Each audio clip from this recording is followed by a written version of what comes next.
Hello! In today's video lesson, I'll show you how to see damage dealt in CS2. But first, don't forget to like and subscribe to our channel so you won't miss any helpful tutorials. Let's now start. View damage output in Counter-Strike 2 by searching at the end of the round screen or scoreboard, and stats are displayed beneath its player's avatar at the top of the screen after the round. Pay attention to two figures.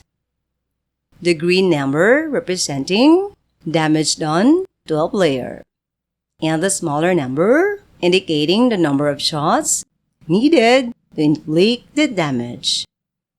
Under the player's avatar, if you delivered 25 damage in 2 hits, it will read as 25 in 2.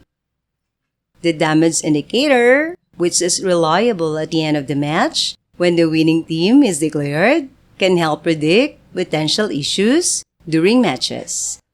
The CS2 scoreboard provides valuable information for evaluating performance and other player skills. It's crucial to monitor the damage dealt indicator and other metrics, such as the number of enemies flashed by your well-placed flashes. Statistics alone may not provide a complete picture. Keep an eye out for these metrics. That's all for now, everyone. Thanks for watching.